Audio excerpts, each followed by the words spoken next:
हाँ, वो कह रहा है कि आप दबाओगे तो स्टॉप हो जाएगी बेटा। हाँ जी, तो क्या पढ़ रहे थे बेटा? मतलब मंदी करवा के रहोगे आप?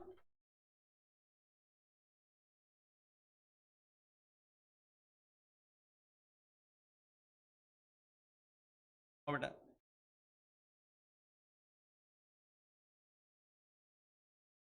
टेम्परेचर घटाओ, फायर स्पीड बढ़ाओ, और ये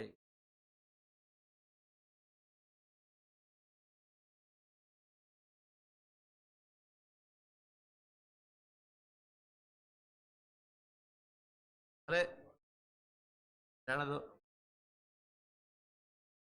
इस दुनिया ने बहुत बार इन्फ्लेशन और डिफ्लेशन को देखा, कभी तेजी, कभी मंदी, कभी मंदी, कभी, और ये कार्यक्रम तो चलता ही रहता है बेटा, रुकने वाला तो है नहीं।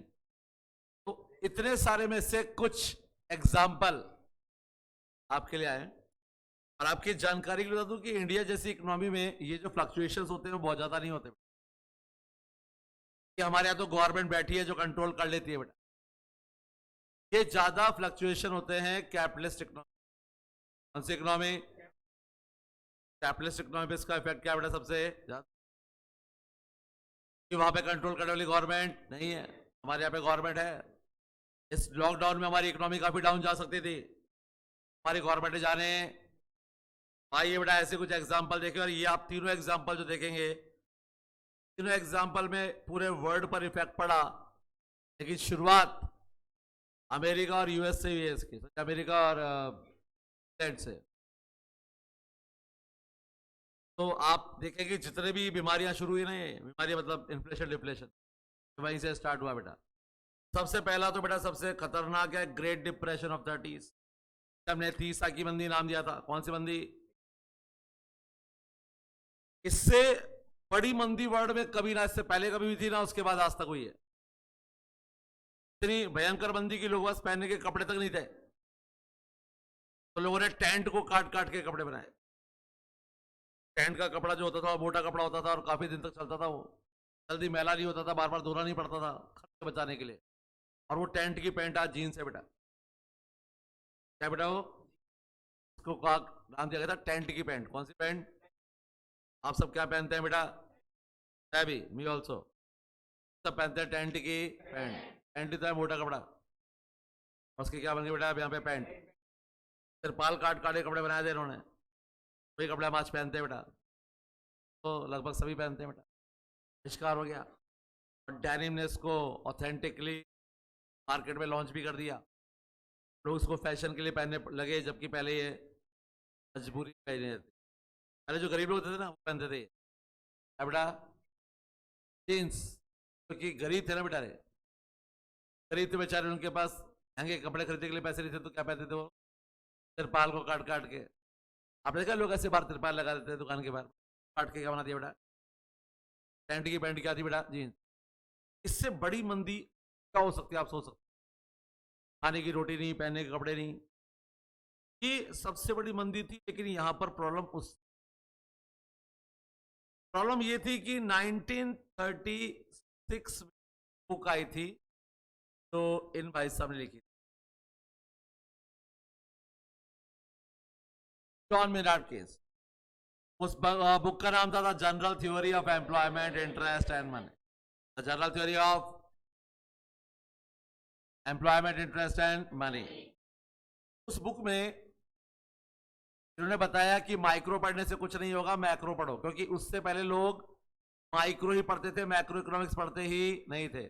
और यही रीजन था, कोई भी एग्जैक्ट रीजन हमें, ये मंदी किस वजह से हुई थी इसका रीजन किसी को नहीं पता। रीजन क्यों से पता होगा? हम मैक्रो पढ़ते ही नहीं थे, हम सिर्फ क्या पढ़ते थे? माइक्रो। मैक्रो कभी पढ़ी ही नहीं, क्या पता क्या रीजन है? बोले पता नहीं भाई सब क्या रीजन है, लेकिन मंदी तो हुई ना।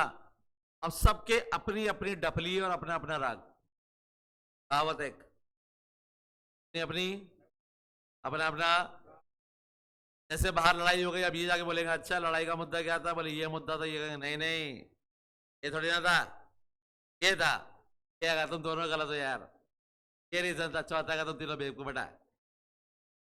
सबकी अपनी अपनी क्या है बेटा, डफली डफली, चलो डफली वाले डफली बजा, वही डफली है, अपनी अपनी डफली अपना अपना राग, यहाँ पर सेम कहानी बेटा। 1933 में, शायद आपको पता हो या ना हो, लेकिन 1933 में सबसे पहले इकोनॉमिक्स में ये दो वर्ड यूज किए गए थे बेटा। इससे पहले तक माइक्रो मैक्रो नामी कोई चीज, इकोनॉमिक्स में फर्स्ट टाइम जिसने यूज किया माइक्रो और मैक्रो वर्ड, कौन थे वो?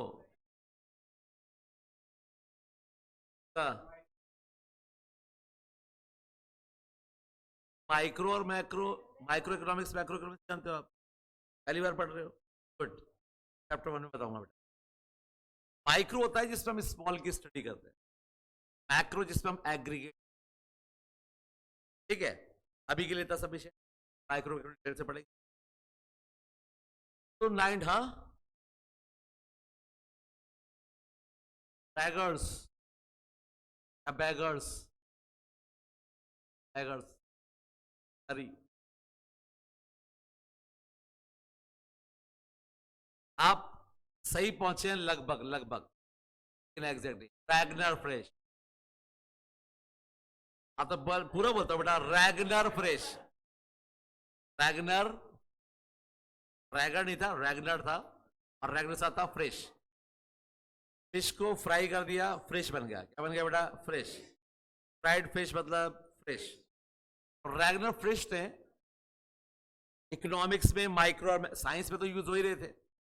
माइक्रोस्कोप, नाम सुना माइक्रोस्कोप का? स्कूल में देखा भी होगा आपने, हालांकि उसमें देखने का मौका आप लोगों को नहीं मिला होगा, क्योंकि वो साइंस वाले बच्चों को दिखाते थे बेटा। आप ठहरे अपने लिए लैब होनी चाहिए बेटा, ऐसे नोट छपते हैं, देखो छप के दिखाओ, छाप के दिखाओ, ये नोट छप रहे हैं बेटा, ये कंपनी बन रही है, तो प्रैक्टिकल सीखना चाहिए बच्चों। फिर पढ़ा पढ़ा के काम चला लिया बेटा अपन ने। वो लोग जो प्रैक्टिकल करने जाते थे वो कितने प्रैक्टिकल करते थे वो आपको पता ही। पूरा महीने में एक दिन ले जाते थे प्रैक्टिकल करने के लिए, उसमें भी हाँ बेटा ध्यान से बेटा, गिर नहीं जाए, नुकसान जगह पैसे लेंगे तुमसे। बच्चे को खुला छोड़ दो वहां पे, जा बेटा जा, जी ले अपनी जिंदगी, जा बेटा। लगा इसमें ये मिलाना नहीं चाहिए, एल है, पूरी लैब उड़ा दी उसने। केमिस्ट्री लैब सबसे खतरनाक होती है, फिजिक्स लैब में ऐसा कुछ नहीं हो सकता, लेकिन केमिस्ट्री लैब में तो भाई साहब बड़ा से बड़ा ब्लास्ट हो सकता है भाई साहब उसमें। इतिहास, तो केस का मानना था, अब देखो किसी को पता तो था नहीं उस टाइम, स्टडी किसी ने की नहीं थी, ये वर्ल्ड की सबसे लॉन्गेस्ट, डीपेस्ट और most wide spread depression 20th century 1930 start हुआ था यूएस में, और वर्ल्ड वाइड पूरे वर्ल्ड में फैल गया। ग्लोबल जीडीपी डिक्रीज हुई थी 15%, उसका ज्यादा असर रहा था 1929 टू 33 तक, कहते हैं 1929 टू 33 तक माना जाता है ग्रेट। उसके बाद इकोनॉमी रिकवर होने लगी थी बेटा, यहाँ पे प्रोडक्शन, एम्प्लॉयमेंट, इनकम सब डिक्रीज हो गए थे, और इसके रीजन जो थे, कॉजेज जो बेटा सबके अलग अलग थे। जैसे कि केन्स का मानना था इसका रीजन था एग्रीगेट एक्सपेंडिचर कम हो जाना, यानी कि एग्रीगेट डिमांड का कम हो। कई ऐसे इकोनॉमिस्ट थे जिनका मानना था कि इसका रीजन बैंक क्राइसिस है, या लो मनी सप्लाई इसका रीजन था। किसी ने इसका रीजन डिफ्लेशन, ज्यादा कर्जा हो जाना, डेप्टनेस हो गई, लोअर प्रॉफिट, तो ये कुछ ऐसे रीजन थे जिसकी वजह से शायद सबके अपने अपने रीजन है बेटा, किसी के पास कोई एग्जैक्ट रीजन तो था ही नहीं, सबने अपने रीजन दिए बेटा यहाँ पर। तो ये पहला केस था जहां पर हमारे पास कोई एग्जैक्ट रीजन था, लेकिन अब हम मैक्रो पढ़ना स्टार्ट कर चुके हैं, इसलिए आगे की जो दोनों कहानियां हैं रीजन हमारे पास बिल्कुल, जैसे कि आईटी बबल बस्ट ऑफ 2000, एक टाइम था जब नेट कॉमन नहीं था। हम लोग तो नेट के बारे में जानते ही नहीं थे भाई। हमें तो नेट एक ही बताता हूँ जिसको लगा के वॉलीबॉल खेला करते थे ना, वॉलीबॉल खेलिए कभी आप लोगों ने, इसमें नेट लगा के वही वही जानते थे। इंटरनेट होता है कभी पता ही नहीं था। हमारे टाइम में स्कूल तक में कभी कंप्यूटर नहीं पढ़ाया जाता था, कंप्यूटर होता ही नहीं था स्कूल में। क्या काम का कंप्यूटर। हम लोग इंटरनेट से बहुत दूर थे क्योंकि हमारे घर में सिर्फ लैंडलाइन फोन हुआ करते थे, कंप्यूटर हमारे घर में थे, लैपटॉप जैसी चीज थी या नहीं बनी थी मुझे पता नहीं, और नेट से हमारा कोई लेना देना दूर दूर तक नहीं। आज जैसी लाइफ नहीं थी। आज आपको कुछ भी सर्च करना है तो आपने उठाया फोन और गूगल गूगल भाई साहब से आपने पूछ लिया और उन्हें बता दिया सारी जानकारी आपके सामने। हमारे टाइम पे तो जो बता दिया वही जानकारी सही है। चांद कहाँ पे है? पड़ोस में। अच्छा, ऐसे पत्थर मारो चांद पे जाता है। चांद पे देखो एक बुढ़िया जो है वो चरखा चला रही है, जो बोला उन्होंने हमने मान लिया। सीधे बच्चे हुआ करते थे। आपको बोलूंगा तो आप शायद यकीन ना करें, लेकिन वाकई में इतने बेवकूफ थे तो सारा दिन बैठ के सोचते थे कि टीवी पे जो लोग आते हैं वो अंदर जाते कैसे हैं। सोचा आपने कि टीवी पे 4 लोग डांस कर रहे हैं, यार ये अंदर जाता है कहां से? इसके आने जाने का रास्ता क्या है यार, ये कहां से आता है कहां जाता है? आप शायद इस बात को अजीब समझे, लेकिन ये फैक्ट है कि हमारी टाइम में लोगों में इतना ही दिमाग था बेटा, और बच्चे इतना ही सोच सकते थे बेटा। अगर टेलीफोन में से आवाज आती है तो आवाज आती कहां से है? तार में से आती है आवाज। इतना इतना ही सोच सकते थे। और इंटरनेट जैसी कोई चीज हमने सुनी नहीं थी। फिर एक टाइम आया जब हमारे पास फोन आए, और फोन आए तो फोन में उसके साथ नेट आया। हमने कभी ऐसी उम्मीद नहीं थी कि मोबाइल जैसी कोई चीज आएगी, उसकी तो कोई उम्मीद ही नहीं थी। और अगर मोबाइल आ भी गया तो मोबाइल में नेट होना, यानी आप कहीं पर भी गाने सुन सकते हैं, क्योंकि हमने गाने सिर्फ चित्रहार में सुने। चित्रहार एक प्रोग्राम हुआ करता था तो वीक में एक दिन आता था, बुधवार को रात को 8 से 8:30।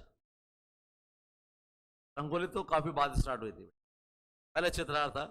आधे घंटे का प्रोग्राम आता था, इस पे टीवी पे गाने आते थे। यानी हम लोग बुधवार को सारे काम निपटा के 8 बजे टीवी के सामने बैठ जाते थे, चित्रहार आएगा, और इस उम्मीद के साथ कि गाने अच्छे आएंगे। लेकिन गाने सुनाते थे वो बहुत फनी मूवी, यानी 60s 70s के गाने सुनाया करते थे। 10 10 15 15 साल पुरानी मूवी, वो भी हम इंटरेस्ट से सुनते थे। कहता था मैं गाने सुनने का मौका वीक में एक बार मिलता था, बाकी टीवी पे सतरंगी कार्यक्रम आते थे बेटा, आप झेल भी नहीं सकते। भोपाल किसान भाइयों, आज हम बताएंगे गोबर की खाद कैसे बनाएं। यार मैं क्या करूं, मुझे कौन सी गोबर की खाद बनानी है भाई? ऐसे में हम क्या करते थे, घर से अपने वो बैट बल्ले उठाए और कर रहे कौन कौन गोबर की खाद बनाएगा, चल अपने खेलते हैं बाहर जाके। बेसिकली उस टाइम नेट पब्लिक के लिए नहीं था, और फिर नेट पब्लिक के लिए पहुंच गया। हमारे पास फोन भी आ गए थे, फोन में नेट भी था, और अचानक से नेट ने क्रांति सी ला दी बेटा मार्केट। नई चीज थी इंटरनेट, यूजफुल भी था, नए नए फंक्शंस थे जो हमने कभी देखे नहीं थे, और इंटरनेट की डिमांड बढ़ने लगी और बहुत तेजी से बढ़ी। तो हर आदमी ने अपना काम इंटरनेट कंपनी से जोड़ा। क्या काम करोगे साहब? बोले इंटरनेट का काम करेंगे अपन, ई नेटवर्क कंपनी खोलेंगे साहब हमें।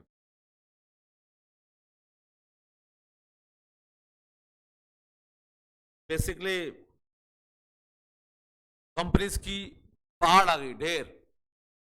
यहां पर एक लाइन है जिससे आप उस टाइम इंटरनेट की वैल्यू समझ पाएंगे।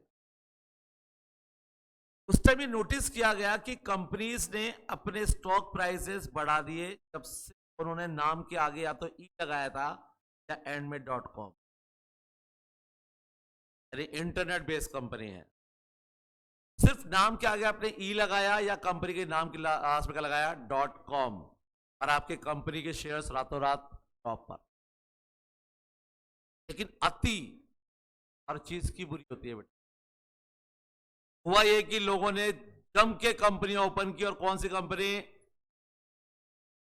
E.com, E.com, E.com। नतीजा ये हुआ कि जितनी डिमांड थी, और उस टाइम तो आज तो फिर भी डिमांड बहुत ज्यादा है, उस टाइम तो डिमांड थी नहीं, क्योंकि हर आदमी के पास तो फोन था, और नेट भी सबको कोई इतना ज्यादा नहीं चाहिए होता। तो हम तो 1 GB डेटा का रिचार्ज कराते थे महीने भर का, 250 रुपए का, 250 रुपए में 1 GB डेटा मिलता था भाई साहब। हाँ, 250 रुपए का 1 GB, और 1 GB हम यूज करते थे पूरा महीना। अरे 1 GB रोज का नहीं, 1 GB 30 दिन का, 31 दिन का, 31 दिन तक हमारे फोन में डेटा खत्म नहीं होता था भाई। 1 GB डेटा भी बच जाता था कि हम सिर्फ दिन में 2 बार या 3 बार नेट ऑन करते थे, देखते थे कि व्हाट्सएप पे कोई मैसेज आया कि नहीं आया, और उसके बाद बंद। इससे ज्यादा और कुछ भी नहीं बेटा, इससे ज्यादा कोई लेना देना नहीं था बेटा। हाँ, लास्ट डे हम जम के यूज करते थे बेटा, आज खत्म होने वाला है। 500 MB बच गया है, चलो फिर आज तो नेट बंद ही नहीं होगा, जो भी गेम वगैरह डाउनलोड करना है आज ही कर लो, शाम तक, रात के 12 बजे तक पूरा नेट निचोड़ देना है अच्छी तरह से, बचना नहीं चाहिए। तो खाने की चीज थी तो उसको पकौड़े बना के भी खा लेते हैं, उसके नेट के पकौड़े। तो बेसिकली एक अलग टाइम था वो, लेकिन अति यहां पर हो चुकी थी, बहुत सारी कंपनीज आ गई बेटा। तो और बहुत सारी कंपनी आने की वजह से एंड क्या हुआ होगा बेटा, मुझे बताने की जरूरत।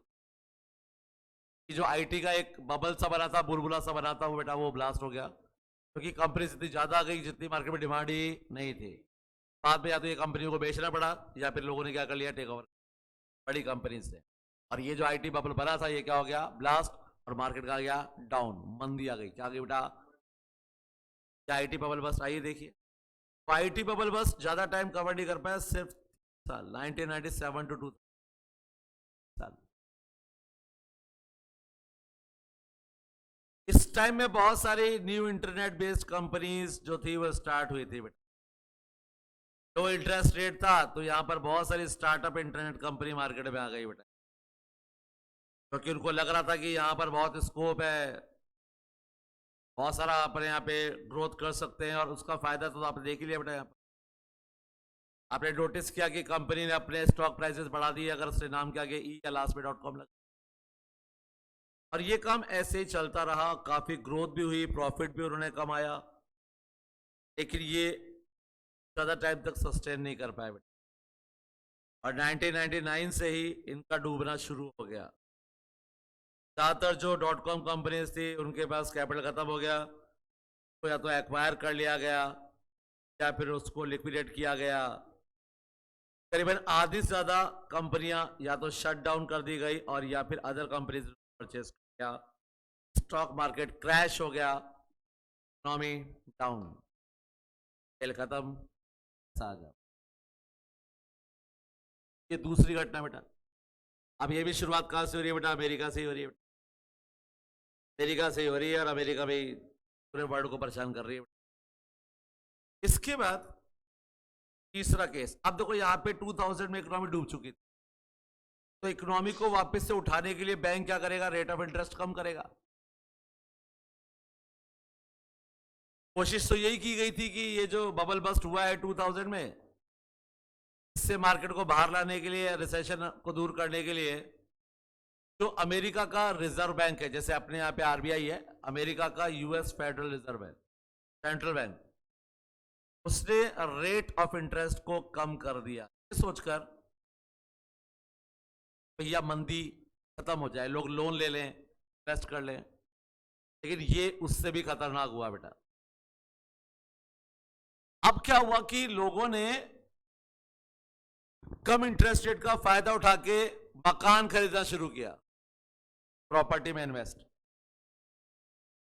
प्रॉपर्टी की वैल्यू अप। आज मैंने 10 लाख का मकान लिया, 2 साल में 10 का 20 हो गया, बहुत बढ़िया। तो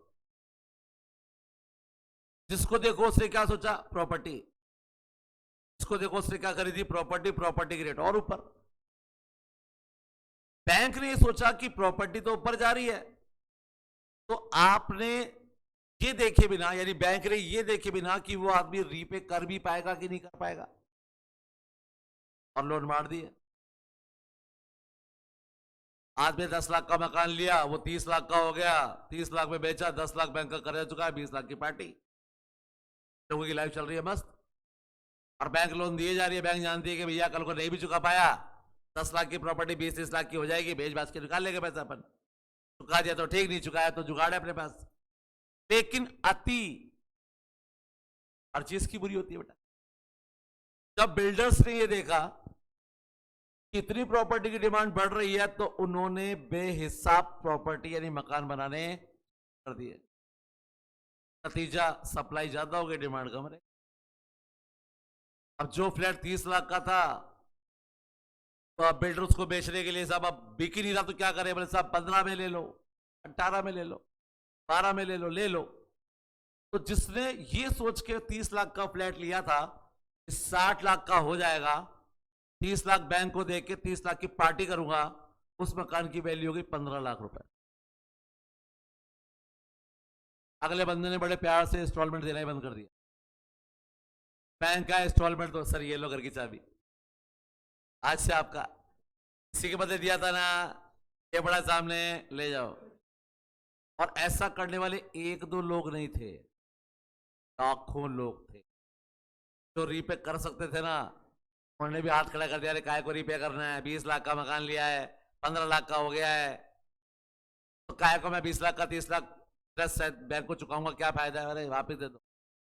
तो बैंक वाला है किस्त दे दो, चाबी ले लो। वो मांगने आते थे किस्त, उनको क्या मिलती थी, चाबी। और वहां पे बैंक डूब गए बेटा। बैंक का खुद की जेब का पैसा नहीं होता जो बैंक लोन देता है बेटा, पैसा होता है पब्लिक का।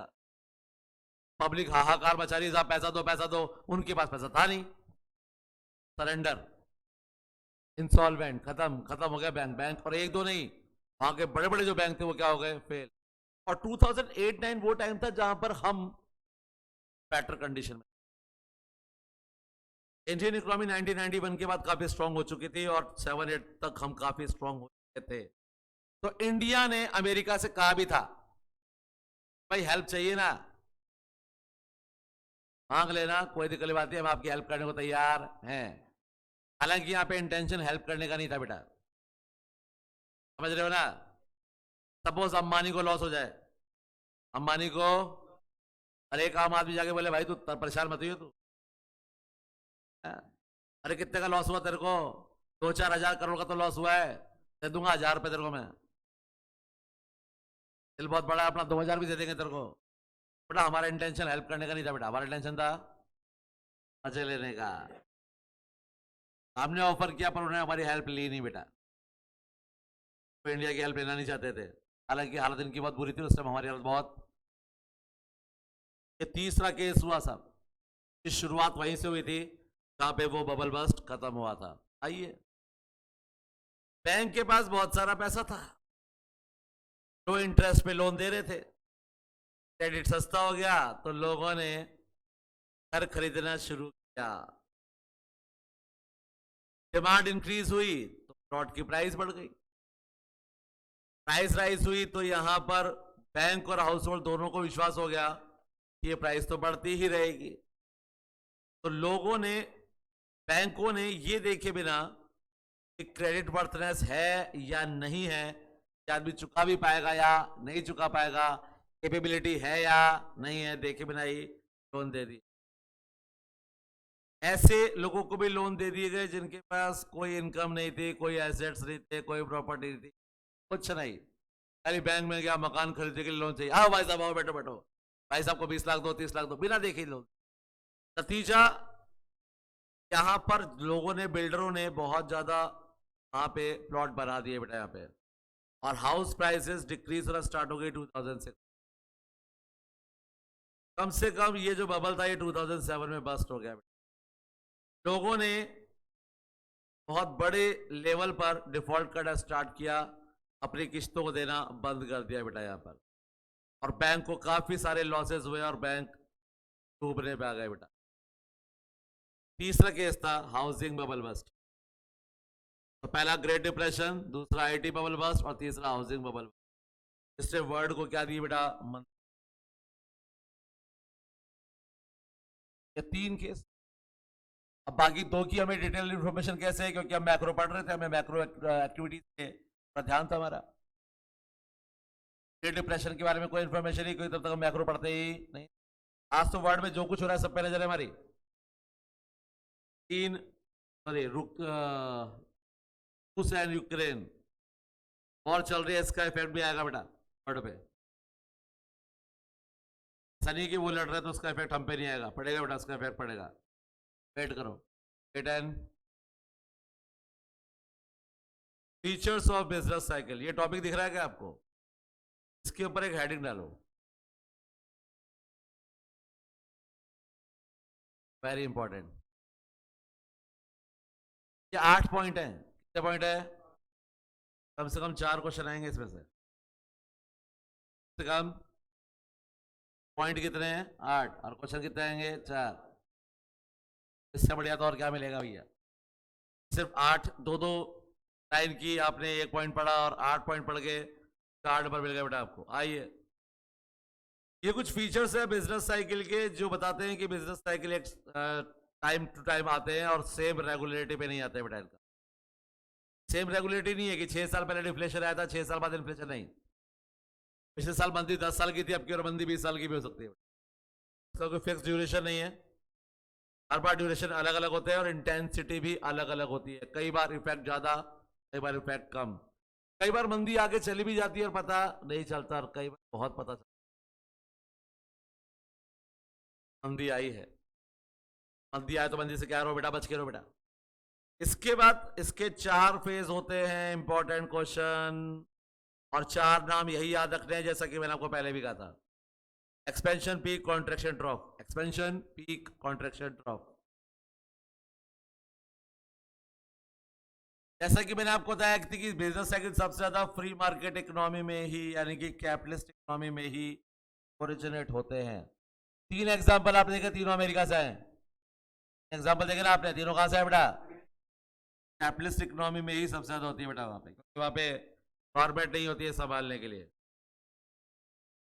अगला क्वेश्चन भी इंपॉर्टेंट क्वेश्चन है बेटा, अगला पॉइंट, सॉरी। सारे सेक्टर्स पे इसका एडवर्स इफेक्ट पड़ता है, लेकिन सबसे ज्यादा बैड इफेक्ट होता है कैपिटल गुड्स इंडस्ट्री और ड्यूरेबल कंज्यूमर गुड्स। मैं क्लास में बार बार इस पॉइंट को बताता हूं, पीछे क्वेश्चन में ये डाउट हर बार आता है। अरे सबसे ज्यादा कौन सा बिजनेस से इफेक्ट होता है? Capital goods. भाई इन्फ्लेशन हो या डिफ्लेशन, सबसे ज्यादा इफेक्ट इस पे ही पड़ेगा। अरे इन्फ्लेशन होगा तो प्रोडक्शन बढ़ेगा, प्रोडक्शन बढ़ेगा तो कैपिटल गुड्स की डिमांड क्या होगी? बढ़ेगी। और ड्यूरेबल कंज्यूमर गुड्स है उनकी डिमांड भी क्या होगी? बढ़ेगी। और मंदी में सबसे पहले इन्हीं की डिमांड क्या होगी? अरे नॉन ड्यूरेबल तो चाहिए ना खाना, चाहे तेजी हो चाहे मंदी। मंदी हो तो क्या खाना खाना बंद कर देंगे? इकोनॉमी मंदी आ गया, ऐसे खाना खाना बंद? ठीक है बेटे, खाना खाना। हाँ वो बच्ची तो कर भी सकती है, वैसे वो पास करती है रोज। बेटा लास्ट टाइम खाना कब देखा था आपने? हमें देखो, दिन में 25-25 बार खाते हैं हम। कितने बार? 25 बार। शायद देखो, एक बार बच्ची है देखो। रोटी जानते हो बेटा आप? गोल गोल गोल गोल होती है तो बेटा बेसिकली सबसे ज्यादा इफेक्ट बेटा देखो नॉन ड्यूरेबल पर तो पड़ेगा नहीं, तेजी हो या मंदी, लोग रोटी तो बेटा खाएंगे, खाना तो खाना है बेटा। तो चाहे तेजी हो चाहे मंदी हो, ऐसा नहीं कि तेजी आ गई तो रोटी ज्यादा खा लेंगे बेटा, पर रोटी तो उतनी खानी बेटा अपन ने। लेकिन जो ड्यूरेबल गुड्स है, घर के लिए अपन को फर्नीचर लेना है, एलईडी लेनी है, एसी लगवाना है, तो ये इसके ऊपर इफेक्ट पड़ेगा। तो सबसे ज्यादा इफेक्ट पड़ता है इन दोनों पर, और सबसे कम इफेक्ट पड़ता है बेटा एग्रीकल्चर। तेजी हो या मंदी, खाना तो खाएंगे बेटा, और जितना खाना बेटा उतना ही। इसके बाद बेटा ये बहुत ही कॉम्प्लेक्स कॉन्सेप्ट है, ना तो इसके फीचर्स सेम होते हैं ना इसके कॉजेज। आपने 3 जगह पढ़ा, 3 बार कॉजेज क्या थे बेटा? अलग अलग थे। पहली बार रीजन क्या था बेटा? उसका अपन को पता नहीं है। सेकंड, लेकिन आईटी बबल बस्ट हुआ था। तीसरा क्या होता बेटा? हाउसिंग बबल हुआ था। हाउसिंग बबल अच्छा सोच के निकले थे, लेकिन और दोनों जगह नुकसान क्या था? अति। अगर ये अति नहीं होती ना, अगर बिल्डर्स ने वहां पे ज्यादा मकान नहीं बनाए होते ना, शायद ये दिक्कत आती नहीं, और वहां पे ज्यादा कंपनीज नहीं खुली होती तो ये नुकसान होता नहीं। लेकिन क्या करें बेटा, सामने वाले को कमाता हुआ देख के ना, मैं आपको बताऊं इंडिया में करीबन 90% लोग प्रॉपर्टी डीलर हैं, है नहीं है? किसी को मौका मिले ना तो कोई भी क्या बन जाता है बेटा, तो जानता नहीं एबीसीडी भी जानता प्रॉपर्टी के बारे में, लेकिन फिर भी क्या बन जाता है बेटा, वो होता ही तो करवाना है। बेचने वाले को भी जानता हूँ, खरीदने वाले को भी जानता हूँ, दोनों को जानता हूँ मैं, ठीक है। वो बेचना चाहता है, वो खरीद जाता है, अपना 1% कमीशन मिला, अपना काम बनता, और यही रीजन है बेटा। तो मुद्दा यह है कि अगर किसी भी चीज की प्रॉफिट बढ़ रहा है तो सब लोग चाहेंगे कि हम भी प्रॉफिट अर्न करें, और प्रॉफिट अर्न करने के लिए वहां पे भीड़ बढ़ेगी बेटा। भीड़ बढ़ेगी तो क्या होगा बेटा, वहां पे सप्लाई बढ़ जाएगी, और सप्लाई बढ़ते प्राइस क्या हो जाएगा बेटा, यहाँ पे कम जाएगी बेटा इकोनॉमी। इसके बाद अगर बिजनेस साइकिल की बात करें तो जितनी इकोनॉमिक एक्टिविटीज हैं सब पर इसका इफेक्ट मिलेगा बेटा, चाहे वो एम्प्लॉयमेंट हो, चाहे इन्वेस्टमेंट हो, कंजम्पशन हो, इंटरेस्ट रेट हो, सब पर इसका इफेक्ट होता है। इसके बाद वो कंटेजियस भी है बेटा, यहाँ पे इंटरनेशनल इंजेक्टर। कंटेजियस होता है संक्रामक, जो फैलता है एक से दूसरे में। ये कंटेजियस होते हैं, इंटरनेशनल होते हैं, एक कंट्री में शुरू होते हैं, पूरे वर्ल्ड में फैल जाते हैं, लाइक कोरोना। चाइना में स्टार्ट हुआ था, हम आराम से घर बैठे थे अपने। चाइना में तूफान, ये हो गया, वो हो गया, कर्फ्यू लग गया, लॉकडाउन हो गया, हम अपने घर बैठे थे। चाइना में हो रहा है, थोड़ा तो खाओ पियो, और 2 महीने बाद पता लगा कि मित्रों, भाई और बहनों, ये समय जान बचाने का है, इसलिए हम 15 दिन का लॉकडाउन लगाने जा रहे हैं। फिर 15 दिन बाद आए 1 महीने का लॉकडाउन लगाने जा रहे हैं, फिर 15 दिन का और लॉकडाउन। एक साथ ही बता दो, जैसे इंटरनेट आज शाम तक के लिए बंद किया गया है, शाम को न्यूज आई कल शाम तक के लिए बंद किया गया है, फिर आया 1 दिन के लिए और बंद कर दिया गया है। तो एक साथ बोल दो 5 दिन के लिए बंद है, आदमी तसल्ली तो रहे कम से कम।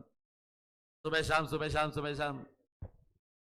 अजीब गरीब लोग हैं हमारे इंडिया के, एक साथ नहीं बोलेंगे उसको, है ना बेटा, एक साथ बोल दो। ऐसे आप कई बार बैठे हो तो आपके जो बड़े भाई बहन है, भाई ये चीज लेके आना, आप लेने के लिए जाओगे, वापस आओगे, अरे तो वो नहीं लाया साथ में, अरे वो तो लाता साथ में, तो पहले ही बोल देता भाई। नहीं नहीं नहीं नहीं, पहले कैसे बोले बेटा? वो आप में से कितने हैं जिनके बड़े भाई बहन हैं, वो दुख आप समझ सकते बेटा। और कौन है जो खुद ही बड़े हैं? यही मत अत्याचारी देख लो, छोटों पे जुल्म करने वाले, है ना? तुम करते हो ना, वेरी गुड। देखो कितना प्राउड है बच्ची को, छोटे भाई बहनों का गलत फायदा उठाना चाहिए, गलत बात। बेचारा आपका कहना मानते हैं, इसका मतलब क्या? मुर्गा बनाओ उनको, सद्भावना से रहो बेटा। क्या रहो बेटा? क्योंकि कई बार छोटे भी खतरनाक होते हैं बेटा। ये छोटे आइसक्रीम तभी खाते हैं जब बड़े की खत्म हो जाती है, दिखा दिखा के। खासकर चॉकलेट के केस में तो यही होता है, बड़ा वाला खा लेगा, छोटा वाला नहीं, नहीं अभी नहीं खाऊंगा मैं। अच्छा बड़ी के लिए खत्म हो जाएगी, अब देख भाई, तेरे पास चॉकलेट है, तेरे पास क्या है? अगर वर्ल्ड में देखें तो ज्यादातर ग्रेट डिप्रेशन जो है, एग्जाम्पल घटना याद आ गई बेटा, कुछ घटना, गुड। तो ये हमारी आदत है बेटा, ये दिखा के, चिढ़ा चिढ़ा के, चाहे वो पड़ोसी हो चाहे घर के लोग हो, तो बेटा हम लोग महान लोग हैं बेटा। हम वेट करते हैं पड़ोसी अगर कोई चीज खत्म हो जाए, फिर उसकी कोई चीज खराब हो जाए, फिर हम उसको दिखा दिखा के।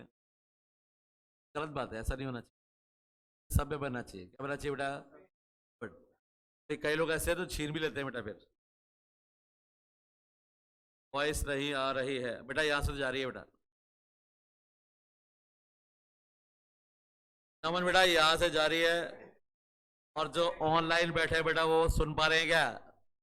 मेरे ऑनलाइन वासियों, प्रिय ऑनलाइन वासियों, आवाज आ रही है? सक्षम को आ रही है आवाज? देखो तो सक्षम, तुम घर में छोटे हो कि बड़े? अत्याचारी हो या शोषित? अकेला? रे वाह बेटा,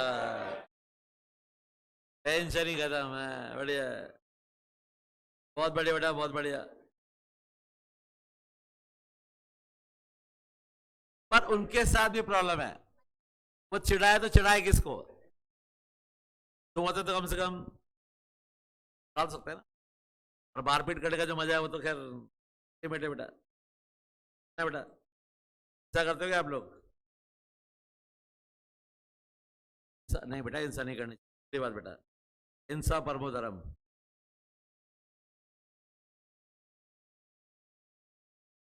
मैंने तो अहिंसा ही बोला, अहिंसा परमो धर्म। आप क्या सुन रहे हो?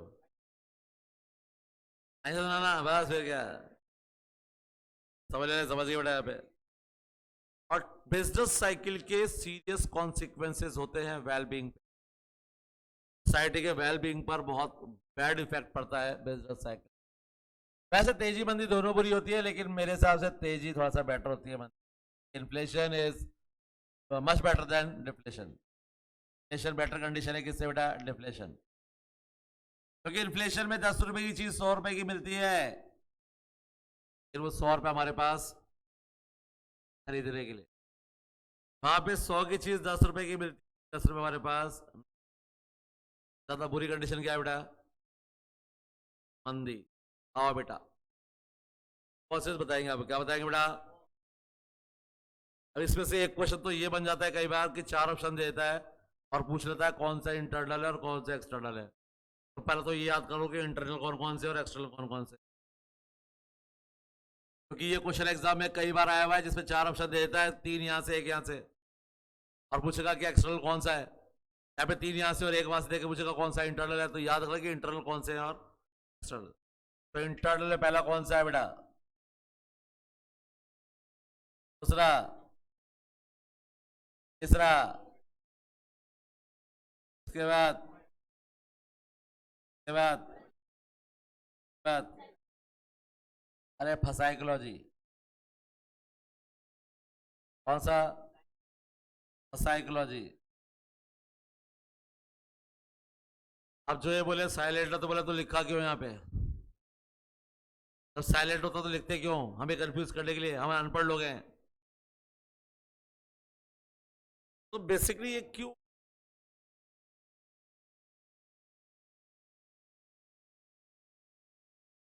साइकोलॉजिकल। कौन से बेटा? हाँ। इसके बाद एक्सटर्नल बेटा पहला क्या है? दूसरा? उसके बाद साइकोलॉजिकल शॉक्स। उसके बाद नेचर का नटूर है वो। चले गए? NATURE क्या है? नटूरे, नटूरे, फटूरे, फटूरे। हाँ वो था ना, एक क्लास में टीचर पढ़ा था, नटूरे नटूरे नटूरे। वहां से बाहर से कोई एग्जामिन करने वाला आया, चेक करने वाला इंस्पेक्टर, पे क्या कर रहा है भाई ये? अरे नटूरे नहीं है, नेचर है वो। तुम्हारी कंप्लेंट तुम्हारे प्रिंसिपल से करता हूँ मैं। तो प्रिंसिपल के पास गया तो प्रिंसिपल से कहा कैसे टीचर लगा रखे तुमने? बोले क्या हुआ? वो नटूरे नटूरे पढ़ा रहा है क्लास में। उससे कहा सर प्लीज उसकी कंप्लेंट मत करना, उसके फटूरे खराब हो जाएंगे बेटा। फटूरे जानते हो? Future, future. तो ऐसे महान टीचर्स है बेटा। और यहाँ तो इंडिया में ऐसे टीचर्स भी हैं, बिहार में। अब बिहार में, बिहार का तो स्टिंग हुआ था एक। टीचर से पूछा आपके, हमारे देश के, यूपी का भी हुआ था पहले, यूपी का हुआ था। उससे पूछा कि हमारे देश के प्रधानमंत्री कौन है? अखिलेश यादव। बोले वो तो CM है। बोले हमारा तो वही PM है। बोले PM है कौन? बोले PM वही है।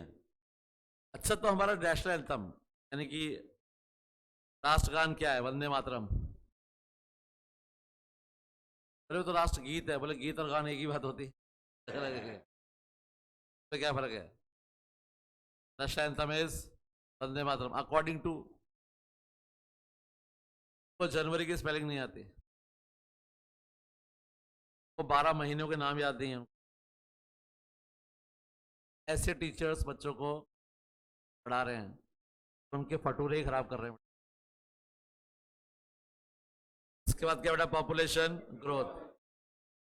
तो इंटरनल एक्सटर्नल कॉजेस के बारे में जानकारी प्राप्त करेंगे कल। कल अपना ये चैप्टर खत्म हो जाएगा और चैप्टर 1 स्टार्ट हो जाएगा बेटा।